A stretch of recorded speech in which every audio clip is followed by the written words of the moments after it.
This video will be called training. So training is a term that I like to use as opposed to exercise because it's a more purpose-directed term. Exercise just kind of encompasses any old activity, but training has a plan behind it. There's a purpose, there's a plan, there's measurement, there's some idea of accountability to a result. So I don't exercise, I train. And what I mean by that is I set goals. So my current goal is to win ADCC when I'm 35. That is an ambitious goal, but it is my goal, and I'm directing my activities toward that. And on the way to that goal, I have sub goals. I'm going to master the big 6 body weight exercises that Paul Wade talks about in his course, Convict Conditioning. I'm not really worried at the end of the day of people watching my videos and stealing my ideas and then using them to beat me, because at the end of the day, I found that it's hard enough for me, who has the ideas and believes in them fully, to implement them. So the odds of someone else doing that are slim to none, pretty much. And at the end of the day, since knowledge is primarily acted out before it's understood in an articulated form, there's likely higher levels to what I'm doing that I'm not even articulating because I'm simply implementing them within my training. Like right now, I'm walking while breathing a very particular way while making a video, and this is part of my lifestyle, which is part of my training in some sense. Like I have a very purpose-directed lifestyle. I don't just like be like, oh, I'm just gonna kind of like live and then work, and then there's like the shitty part of my life that's like where I drink and like gamble and ruin everything. Like I incorporate it all within a unity, and that's really a purpose of training, is to bring your mind and body into a unity. You want to have unification of your body's purpose. So when you're doing a deadlift, you bring your entire body into the movement. When you're doing a squat, you bring your entire body into movement. You're really training, you're practicing your ability to bring your body into alignment around one thing. So right now I'm walking, and if I'm conscious, I can make my purpose walking about relaxing my body and adjusting my posture for maximum energy efficiency, so that the walk becomes a meditation on movement. And that's a very effective way of using a walk. So now that's training my lungs. My lungs have to breathe more in order to give me oxygen to move my legs. And I have to have my legs circulate more in order to have oxygen to support my muscle tissues. My body has to work all of its stabilizers to keep itself upright.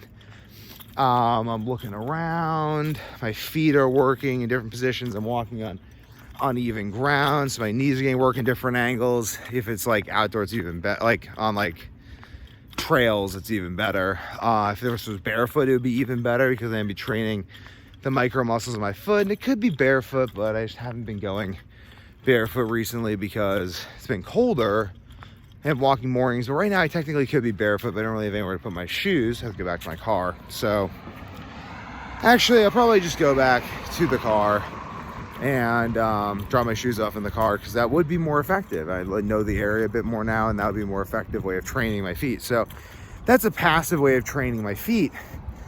But other things can only be trained in certain ways, like jiu-jitsu adaptations. A lot of jiu-jitsu adaptations I've noticed only happen in no time limit rounds. Like the certain adaptation of being really good at keeping your chin tucked to your chest is something you develop in low time limit rounds in order to prevent chokes from getting set in deep.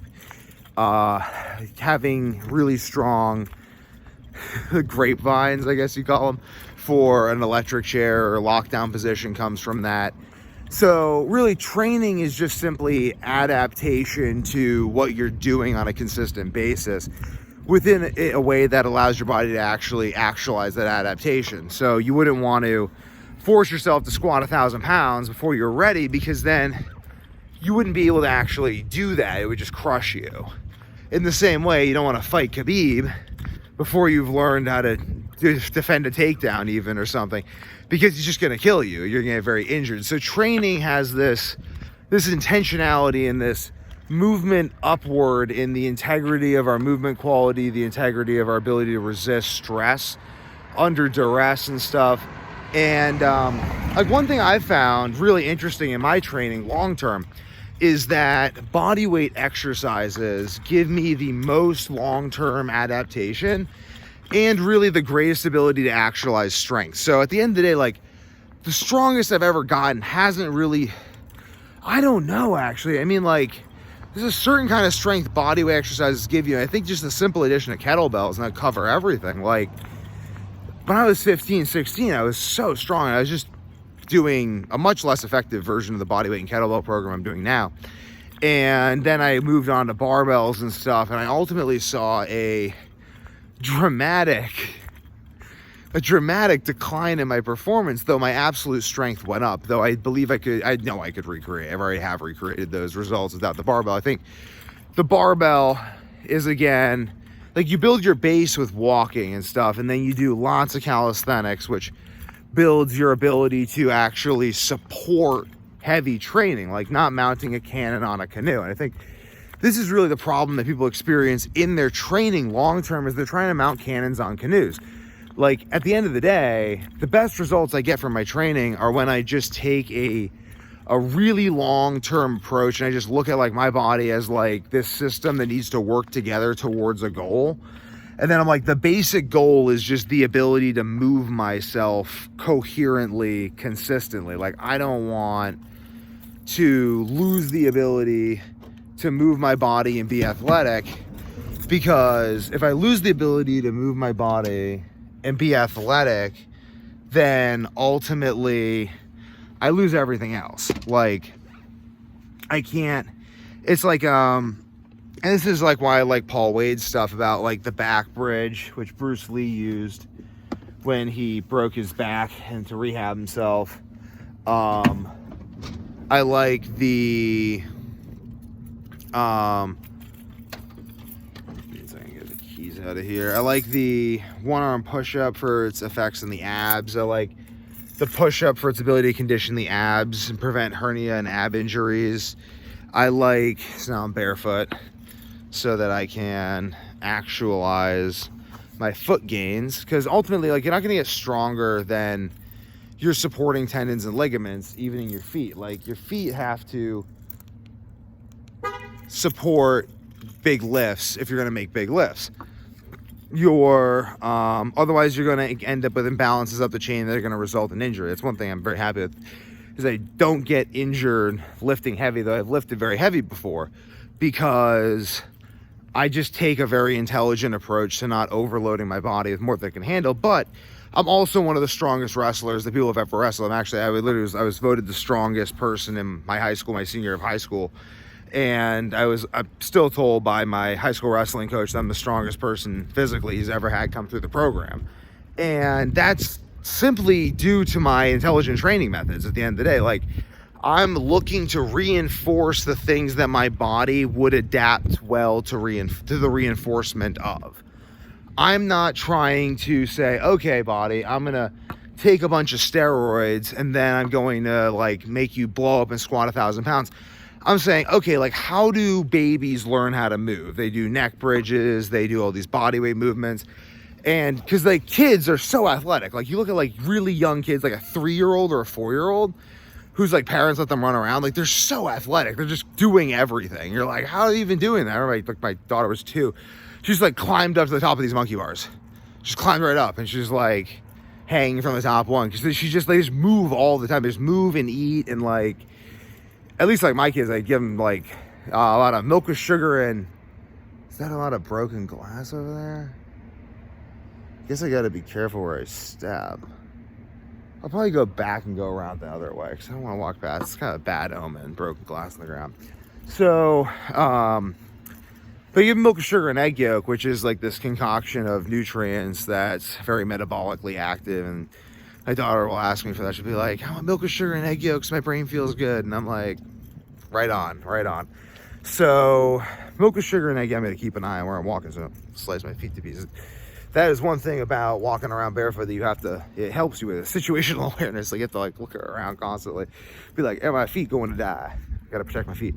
So, and that's also a form of training as well. And the same as I train my grip with my hiking stick by moving it like this, which is great for like throwing punches and stuff, keeping your wrist stable, setting in chokes, just having that really like killer wrist strength. And then there's some like crazy crackheads over there going nuts.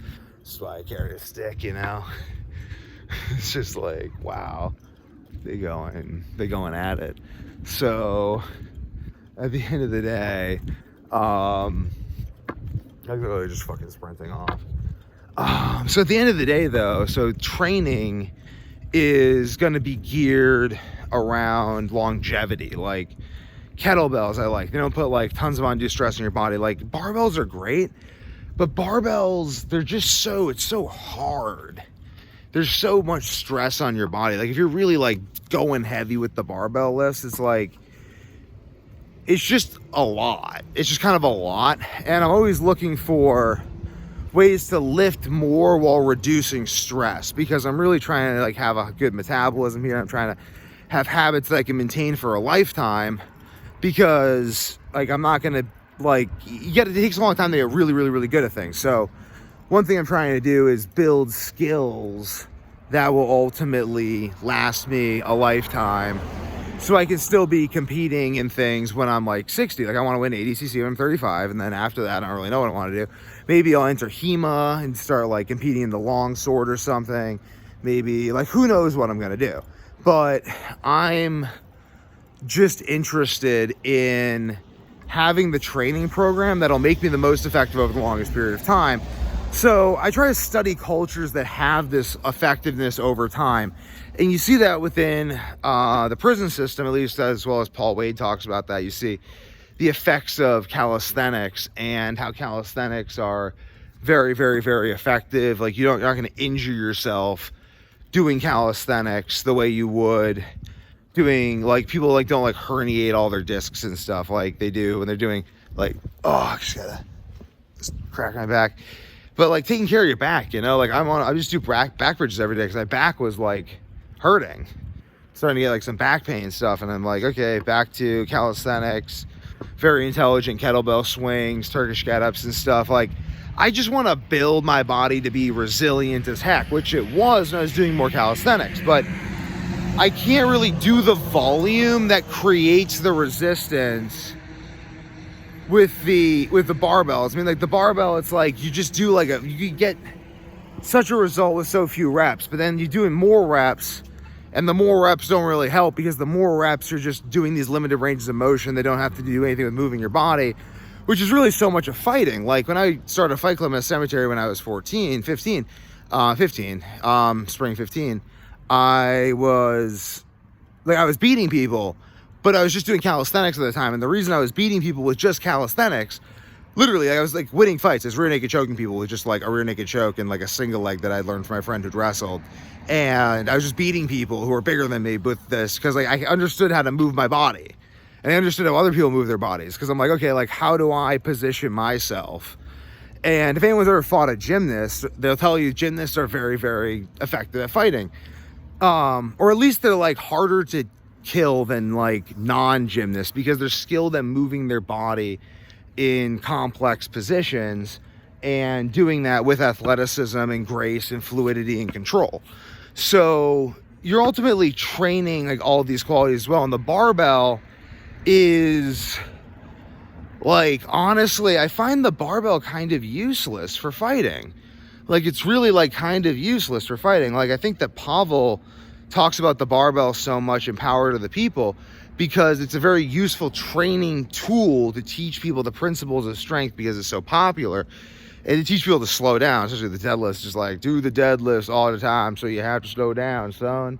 That's the vibe I get with the Pavel thing. But it's like doing that all the time is going to cause like breakdown to some degree. Like the deadlift ultimately does not support the formation of the body at its apex of natural movement. It just doesn't. It's just picking up some heavy stuff.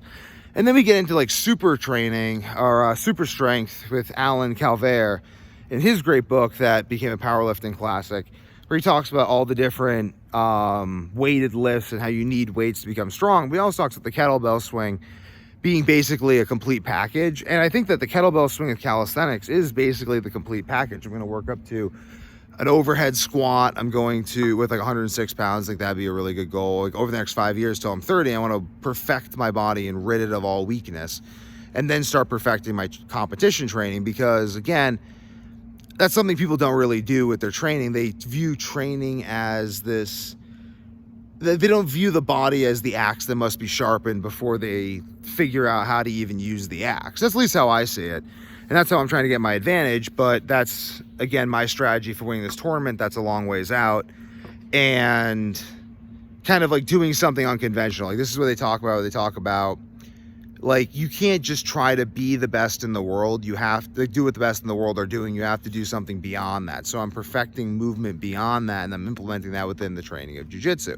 The same with solo drilling and drilling my own ability to move myself around my opponent and be uncontrollable, as opposed to simply training to control my opponent. I mean, jiu-jitsu is the negation of control first. It's not necessarily controlling your opponent. You negate his control into isolated limb scenarios and back attack scenarios and stuff. It's like wrestling is really much more based around putting your opponent in the position.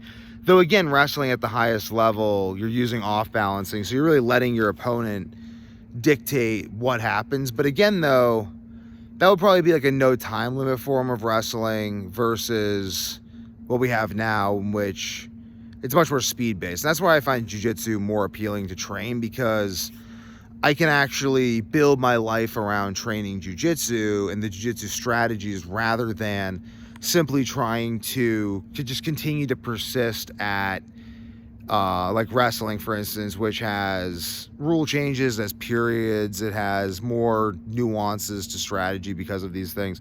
Whereas jiu-jitsu, one strategy can pervade overall because you don't get any resets. There's no period resets. So as long as I can finish you within the time period, then I win. So you want to like understand really what you're training for. And that's also why I'm training moving my own body weight. I'm training for the ability to negate what people are doing to me and then get them into a position where I can finish them and really like just have my movement centered, have my reactions all centered and stuff. So, but like starting with the basis of a solid body, like you have to start somewhere, and where that is push-ups, it's walking, it's body weight squats, it's these things. This is the goal of training, is unifying your body around a purpose. So bringing it back to that and the unification of the body for a purpose, like when you throw a punch, you're unifying your entire body into motion to accelerate that punch to knock someone out. And you're focusing that punch on one area of their body to cause maximum damage. You're taking your whole mass, you're concentrating it into the punch. Same with the palm strike or anything. And same with jiu-jitsu. You take your whole body and you concentrate your strength onto one limb or the neck, and you kill them basically, or rip their limb apart. So it's the same with a takedown. You take your body and you concentrate it into one vector of motion that takes out their base of support, which you focus on. It's all based on focus. It's the same with like a spear, like the whole metaphor of like an army being like the spear. We have the tip of the spear, like the Navy, like the Delta Force or something. They have like the Navy SEALs being like the cutting edge, and then so on and so forth, supported by like the handle of the spear and so on. It's just, that's where the United States gets its power even too, and that's what it trains for. It trains for this ability to focus intention and productive capacity into a certain area. So when I'm walking right now, I'm training my body's productive capacity. I'm training its basic ability to maintain metabolism, proper posture, foot musculature, ATP generation, circulation, and this stuff, digestion, while walking. Then push-ups train my body's ability to maintain integrity throughout all the natural ranges of motion. And it also gives me progression. So this is the other thing with training too, is that I think training needs to be focused around progression. So put like the body weight movements progress up to like full back walkovers, pistol squats, etc. I can get into that.